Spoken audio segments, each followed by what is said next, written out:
March 8, 2014, 1:19 a.m. A veteran pilot keys his microphone and delivers a calm, 5-word message. "Good night, Malaysian 370. It sounded like a routine sign-off, but minutes later, that 200-ton Boeing 777 turned into a ghost. No distress call, no explosion, no debris. 239 people were simply erased from the world's radar. This wasn't a normal, straightforward mechanical failure. The pattern looked like a sudden and unusual communications breakdown. To understand how a state-of-the-art jet vanishes in a post-9/11 world, we have to look past the headlines and into the cold, forensic data. You're watching MayDay Central. We strip away the sensationalism to find the truth behind aviation's greatest mysteries. If you value deep dive investigations and hard facts over clickbait, consider subscribing to the channel. Let's get into the evidence. The story begins at Gate C1 in Kuala Lumpur. The aircraft was a Boeing 777-200ER, registration 9M-MRO. In the industry, the 777 is the gold standard of safety. This specific airframe was 12 years old and had logged exactly 53,443 flight hours. Its maintenance records showed no major red flags publicly reported. The most recent A-check, a detailed inspection of all flight systems, was completed on February 23rd, just 13 days before the flight. Mechanically, 9M-MRO was considered airworthy for service. Below the passengers, the cargo hold was packed with over 10 tons of freight. This included a routine shipment of 221 kilograms of lithium-ion batteries and several tons of fresh mangosteens. The fuel load was recorded at 49,100 kilograms, enough to reach Beijing with a standard reserve. In the cockpit sat 2 professionals.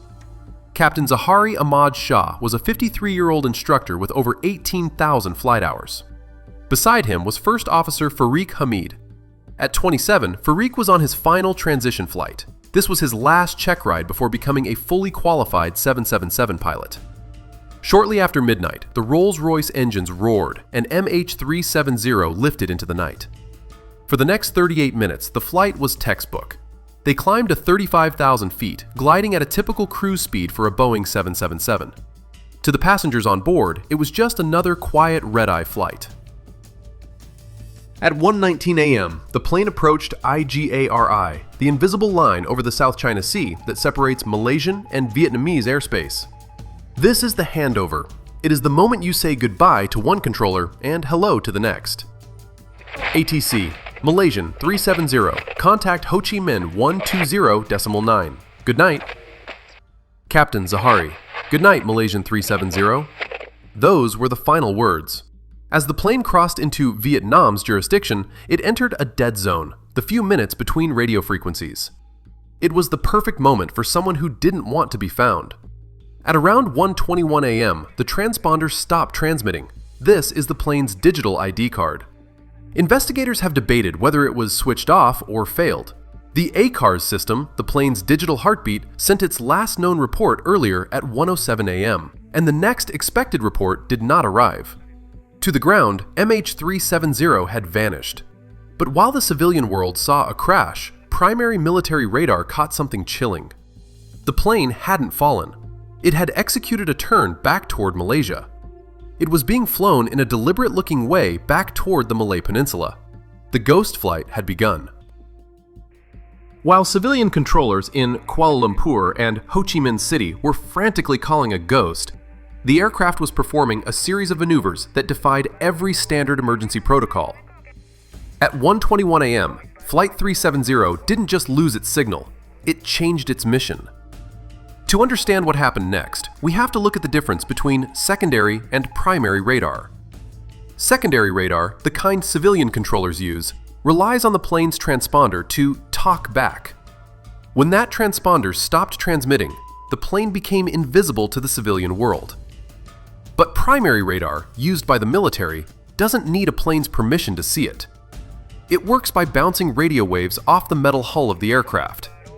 At the Royal Malaysian Air Force Base in Butterworth, a single blip appeared on the screen. It was an unidentified bogey traveling at 500 knots, heading west, directly back toward the Malaysian mainland.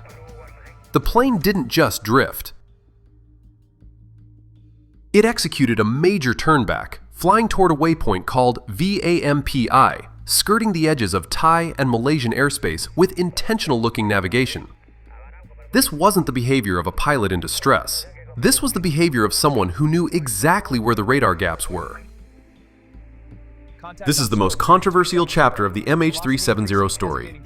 As the unidentified aircraft crossed the Malay Peninsula, it flew directly over the city of Penang. Below, millions were asleep, unaware that a 200-ton Boeing 777 was traveling through the night sky above them with its radios silent. The military controllers at Butterworth watched this blip for over an hour. In a post-9/11 world, an unidentified aircraft in restricted sovereign airspace should have triggered an immediate scramble of fighter jets, but the order never came. The officers on duty looked at the target and made a fatal assumption. Because the plane was coming from civilian corridors, they labeled it as friendly. They assumed it was a routine flight that had suffered a minor radio failure. They didn't check. They didn't call the airline. They simply watched as the most searched-for aircraft in history flew right over their heads and exited their radar range. By 2:22 a.m., MH370 reached the limit of Malaysia's military radar. It was now over the Andaman Sea, moving toward a waypoint called Mikar. The radar data shows the plane was fluctuating in altitude, with reports estimating climbs as high as 45,000 feet before dipping down. Some experts believe this was a deliberate attempt to depressurize the cabin and incapacitate the passengers. Others believe it was a struggle for control. But the data remains cold.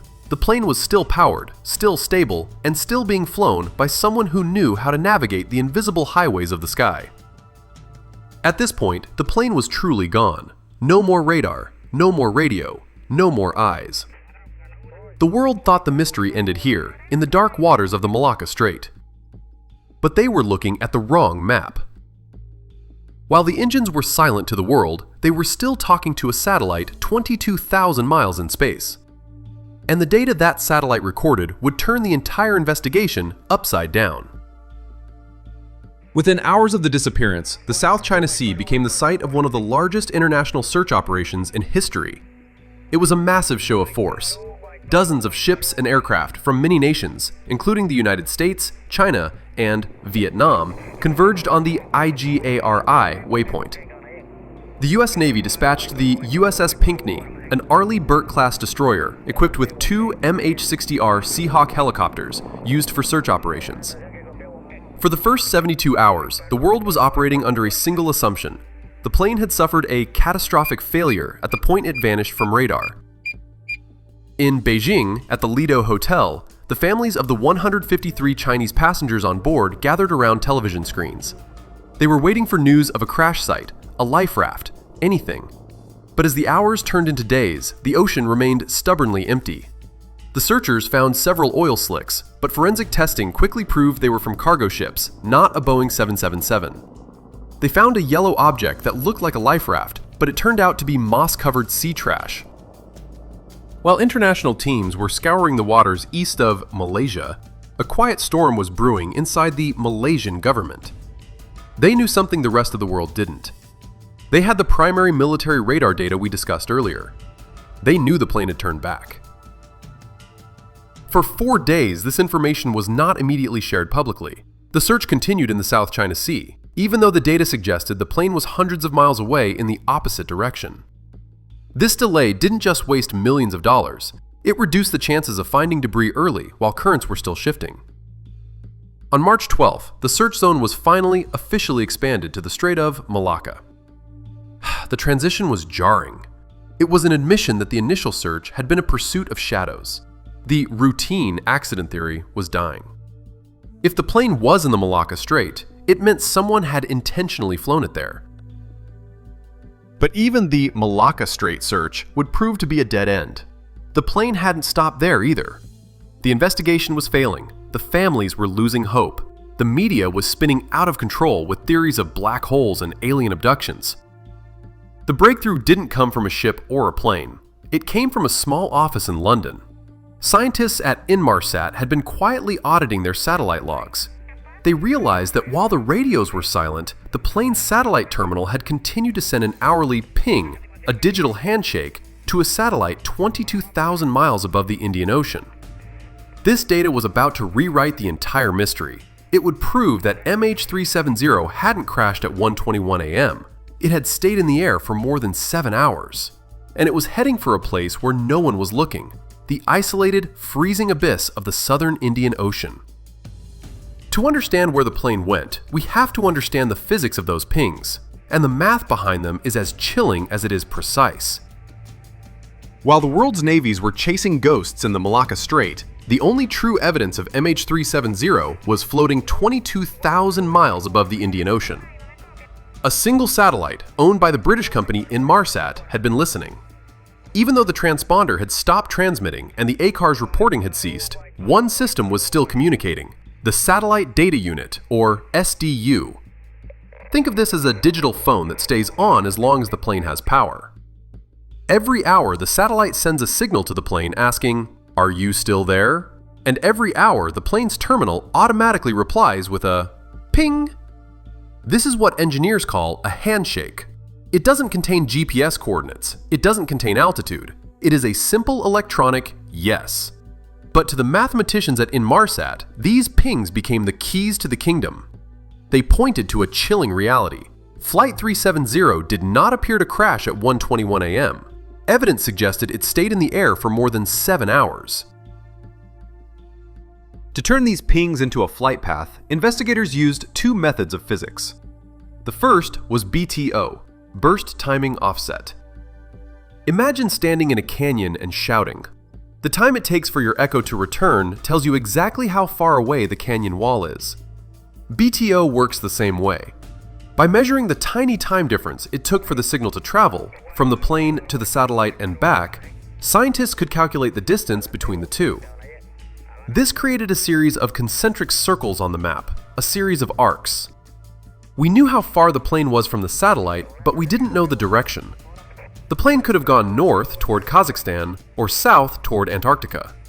To solve the north versus south dilemma, the team turned to the Doppler effect. You've heard this in everyday life. When an ambulance passes you, the pitch of the siren sounds higher as it approaches and lower as it moves away. This happens because the sound waves are being compressed or stretched by the motion. The same thing happens with satellite signals. By analyzing the BFO, burst frequency offset, investigators could see how the motion of the plane was stretching the radio waves. They compared the data from MH370 to other flights in the area that night. The results were strong. The frequency shifts did not strongly support the north. They were most consistent with a path to the south. The plane had likely spent its final hours flying into one of the most isolated places on the planet, the southern Indian Ocean, a place where there is no radar, no shipping lanes, and no land. At 8:19 a.m., the satellite recorded one final, partial handshake. This wasn't a scheduled ping. The plane's terminal had suddenly rebooted. In the world of aviation forensics, this can be consistent with a major power interruption. The Rolls-Royce engines had likely run out of fuel. As power dropped, the plane's systems tried to reconnect one last time before going dark. This final signal created the seventh arc, a thin line in the middle of a massive ocean. 239 people had flown for more than 7 hours in total silence. There were no confirmed successful calls or messages sent from the aircraft during this period. The plane had finally reached its limit. But the biggest question remained: why did it fly for 7 hours? And what was happening inside that cockpit during the long, dark journey south? To find that answer, investigators had to go back to the captain's home. Every investigation into a mass tragedy eventually looks at the person in control. For MH370, that focus fell on Captain Zahari Ahmad Shah. In the media, he was often painted as either a hero or a villain, but the forensic reality is more complex. Zahari was a 53-year-old veteran with a strong service record. He was an instructor pilot, the person the airline trusted to train others. He had over 18,000 hours of flight time. He was a man who lived and breathed aviation, so much so that he built a high-end Boeing 777 flight simulator in his own home. After the disappearance, Malaysian police examined this simulator, and outside agencies also supported parts of the investigation. They performed a deep-dive forensic audit of the hard drives, looking for any sign of premeditation. They found hundreds of flight paths, but one stood out. Buried in the deleted files of the simulator were several data points. These weren't a full flight plan, but they formed a trail. They started in Kuala Lumpur, turned across the Malacca Strait, and pointed toward the remote southern Indian Ocean. Investigators stated that these coordinates were recorded before the actual flight. To some, this looked like planning. To others, it looked like coincidence, something that could be misread without full context. However, there was no confirmed suicide note, no confirmed radical ideology, and no confirmed public evidence of a clear motive. Zahari's family maintained his innocence, pointing out that an aviation enthusiast would naturally simulate complex paths. This created the ultimate friction. A man linked to a suspicious digital trail, but with no clearly proven reason. If the pilot was responsible, the how is just as chilling as the where. One leading forensic theory is hypoxia. By manually depressurizing the cabin at high altitude, a pilot could incapacitate everyone on board within minutes. At 35,000 feet, the useful consciousness without oxygen can be seconds to a minute. In the back, the passengers would have felt a slight drowsiness before losing consciousness. The plane would then become a flying tomb, guided by the autopilot for another 7 hours until the fuel ran out. This theory helps explain why there were no confirmed distress texts or calls from passengers. But it still leaves us with the noise of 1,000 conspiracies. To find the truth, we have to look at the cargo and the engineering realities that make a Boeing 777 extremely difficult to hijack from the outside. In the vacuum of information, theories rushed in to fill the void. The most persistent was the cargo fire theory. Proponents point to the 221 kilograms of lithium-ion batteries in the hold, suggesting they ignited, creating a toxic smoke that overwhelmed the crew. But the known flight path behavior is difficult to reconcile with a simple fire scenario. If a fire had broken out at Egar, the pilot's first instinct would have been to aviate, navigate, and communicate. They would have donned oxygen masks, declared an emergency, and turned toward the nearest suitable airport, likely Kota Bharu, which was only minutes away. Instead, MH370 executed a series of complex route changes that suggested a controlled aircraft. A fire hot enough to disable critical electronics would typically create escalating failures. The fire theory struggles to explain a long, controlled journey into the southern Indian Ocean. Another theory that gained traction in the US media was remote hijacking. This suggests that hackers, or even a government agency, took control of the plane's fly-by-wire system through the onboard entertainment network. While the Boeing 777 is a highly computerized aircraft, its flight-critical systems are designed with strict separation from cabin entertainment and passenger networks. The idea of a full remote takeover from outside the cockpit is widely considered highly unlikely by aviation experts. The idea of a ghost hijack from 1,000 miles away makes for a good thriller, but it clashes with the engineering realities of the 777. The plane didn't deviate because of a computer virus. It deviated because something changed inside the chain of command on the aircraft. Finally, we must address the secret cargo theory, the claim that the US military shot the plane down to prevent sensitive technology from reaching Beijing. This theory relies on the plane being near the Diego Garcia military base, or in the South China Sea. But the Inmarsat satellite data, the BTO and BFO pings we discussed, is based on measurable timing and frequency behavior. To fake that data in real time while matching orbital geometry and signal behavior across multiple pings would be extraordinarily complex and remains highly implausible. By stripping away the noise, we are left with a singular, chilling conclusion. The aircraft's disappearance was not a simple accident that left a clear trail. Something unusual happened, and the plane's path was not random. But the ocean always leaves a trace, and a year after the disappearance, the sea finally began to speak. For 508 days, the ocean was a tomb of silence. There was no wreckage, no oil, and no closure. But on July 29, 2015, on the shores of Reunion Island, a remote French territory thousands of miles from the search zone, the sea finally gave up a secret. A 2-meter-long piece of debris washed up on a volcanic beach. It was encrusted in shells and jagged at the edges. aviation investigators later identified it as a flaperon, a control surface from the trailing edge of a Boeing 777 wing. This was one of the first major physical findings linked to MH370 and supported the Southern Indian Ocean crash scenario. But for forensic investigators, the flaperon was more than just evidence of a crash. It was a witness to the final phase of the flight. They focused on a specific component, the internal actuator. In a Boeing 777, if a pilot is attempting a controlled ditching, trying to land the plane safely on the water, the flaps must be extended to slow the aircraft down. Forensic analysis suggested that, at the moment tied to the separation and impact sequence, the flaps were likely not extended. The plane did not appear configured for a controlled ditching. It was more consistent with a high-speed impact scenario. While the metal told the story of the crash, the shells attached to it told the story of the journey. These shells belong to a species of stalked barnacle known as Lepus anatifera. To a marine biologist, these barnacles can act like biological clues. Barnacles grow their shells layer by layer, much like the rings of a tree. The chemical composition of each layer is influenced by the temperature and conditions of the water.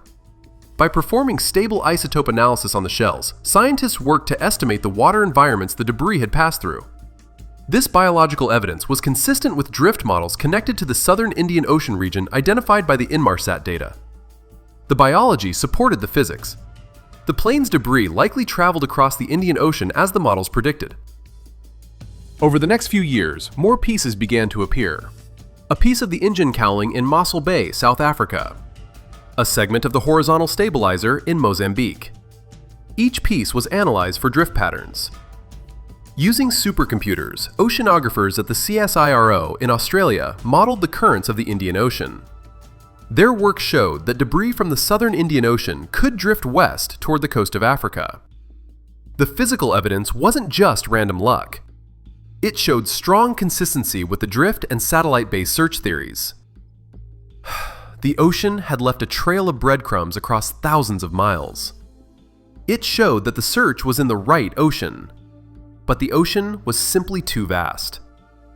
As we move into our final chapter, we look at the legacy of those 239 souls and how the ghost of MH370 changed the way we fly forever. For the families of the 239 people on board, time did not move forward on March 8, 2014. It froze. They are living in what psychologists call ambiguous loss, a state of grief without a body, a funeral without a grave, and a mystery without an end. Every year they gather in Kuala Lumpur and Beijing, lighting 239 candles for the souls still out there in the dark.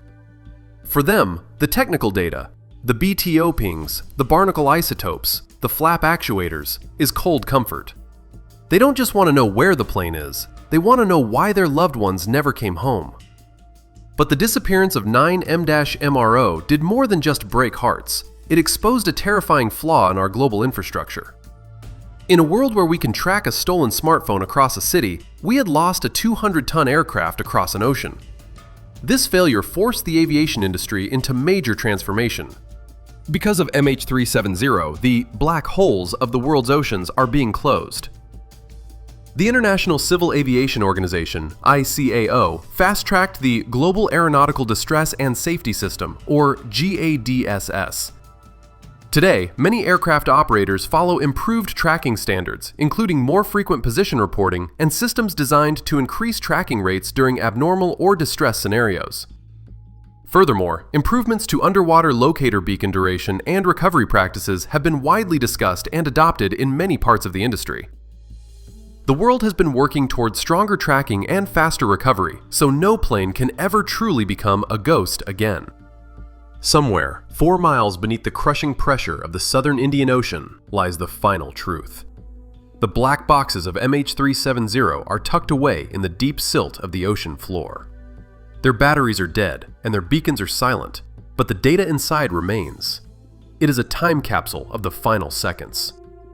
Someday, as deep-sea technology advances, we may return to the Seventh Ark and find the wreckage.